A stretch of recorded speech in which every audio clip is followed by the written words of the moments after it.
Science is supposed to make the world less mysterious. You ask a question, run a test, collect the data, and hopefully get closer to the truth. But every once in a while, an experiment gives back an answer that does not fit the rules. Sometimes the result looks impossible, sometimes it exposes something disturbing about the human brain, and sometimes it proves that animals, cells, or even tiny particles are doing something researchers did not expect at all. These are the top 10 experiments that produced results scientists couldn't explain. In the early 1900s, a horse named Clever Hans became famous because he seemed to be able to do math, tell time, and answer questions by tapping his hoof. His owner would ask him a problem, and Hans would tap out the correct answer, shocking crowds, and even confusing investigators. At first, nobody could find obvious fraud. But when psychologist Oscar Funkst studied Hans more carefully, he discovered something even stranger than a trick. Hans only got the answers right when the person asking the question already knew the answer and the horse could see them. The horse was not doing math, he was reading tiny unconscious body movements from humans. Cues so subtle that even the people giving them had no idea they were doing it. The experiment became famous because it showed that researchers can accidentally influence results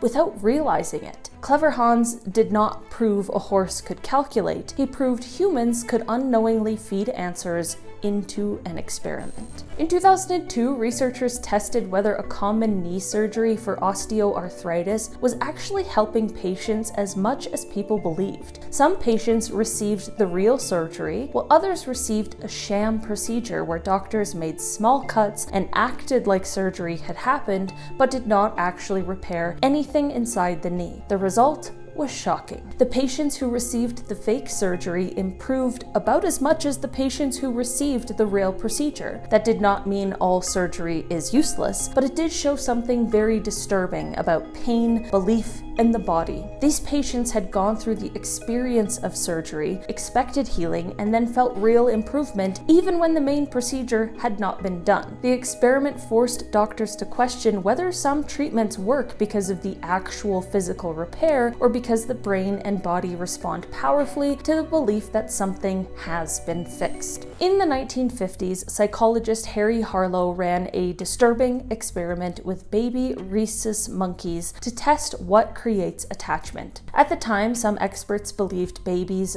bonded with mothers mainly because mothers provided food. So Harlow gave infant monkeys two fake mothers, one made of wire that provided milk and one covered in soft cloth that gave comfort. If love was mostly about food, the monkeys should have stayed with the wire mother, but they did not. They clung to the cloth mother for comfort and only went to the wire one briefly to eat. The result changed psychology because it showed that touch, safety, and emotional comfort were not luxuries. They were essential. But the experiment also had a dark side because Harlow proved the importance of love by depriving young animals of it. The result was scientifically important but deeply unsettling.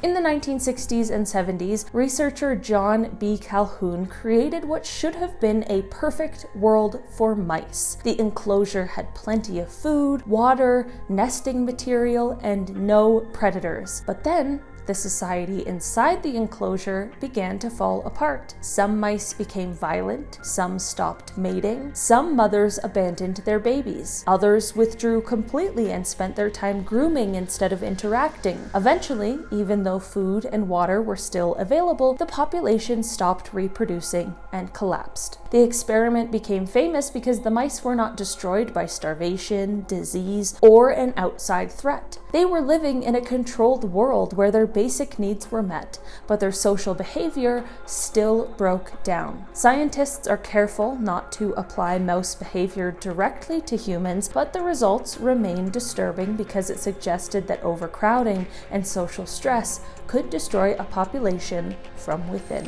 In the 20th century, doctors treated some severe epilepsy patients by cutting the corpus callosum, the bundle of nerves connecting the left and right sides of the brain. The surgery was meant to stop seizures from spreading, but when scientists studied these patients afterward, the results were bizarre. In some tests, a patient could say they did not see an object, while one hand could still point to it. Information shown to one side of the brain could be understood by that side, but not explained by the speaking side. It was as if the two halves of the brain could know two different things at the same time. The experiment did not prove there were literally two separate people in one body, but it did challenge the idea that consciousness is one simple, unified thing. It suggested the self may be less like a single voice in control and more like different brain systems working together behind the scenes. In 1953, scientist Stanley Miller tried to recreate the possible conditions of early Earth inside a sealed glass system. He added water, gases,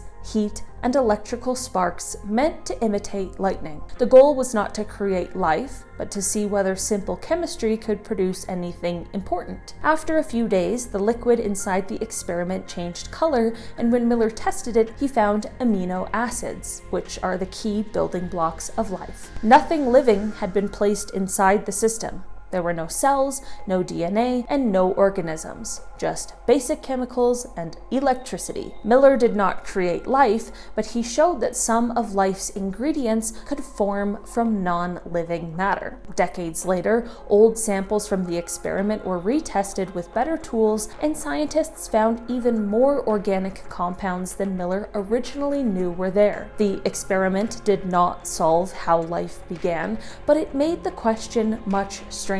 How close can chemistry get to life before something actually becomes alive? In 1976, NASA's Viking landers carried experiments to Mars designed to search for signs of life. One test took Martian soil, added nutrients, and watched to see if gas would be released.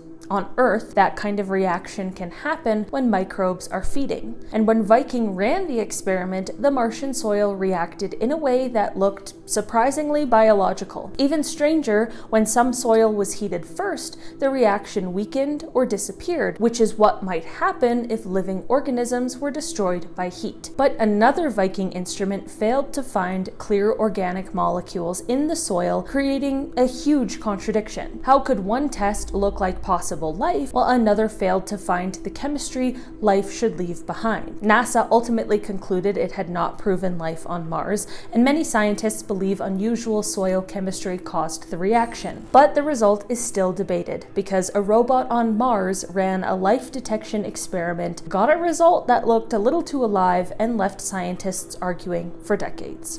In 1989, chemists Martin Fleischmann and Stanley Pons claimed they had achieved nuclear fusion at room temperature using a small tabletop experiment. That sounded impossible because fusion is the process that powers the sun and normally requires extreme heat and pressure. If the result was real, it could mean cheap, clean, nearly unlimited energy. That announcement caused a frenzy, and labs around the world rushed to repeat the experiment. But most could not reproduce the result reliably. Some saw strange heat effects, while others found nothing at all. The expected nuclear byproducts were also missing or unclear. Scientists eventually concluded the original result was likely caused by errors, flawed measurements, or misunderstood chemistry. But the reason this experiment became so infamous is that, for a brief moment, it looked like someone had put the power of the sun inside a beaker. Then, when the world tried to test it, the miracle result seemed to disappear. In the late 1960s, scientist Raymond Davis Jr. built a massive underground experiment to detect neutrinos coming from the sun. Neutrinos are tiny particles produced by nuclear reactions inside stars, and they are so hard to catch that Davis had to bury his detector deep inside a gold mine. The experiment worked, but the results made no sense. Davis found solar neutrinos, but only about 1/3 of the number scientists expected. At first, researchers thought something must be wrong with the detector, the math, or even the model of how the sun worked. But the missing neutrinos kept staying missing. For decades, this was one of physics' biggest mysteries. The eventual answer was bizarre. Neutrinos can change type as they travel through space, turning into versions the detector could not easily see. So the particles had not vanished, they had transformed. Before that was understood, the experiment left scientists wondering whether the detector was wrong, whether the sun was wrong,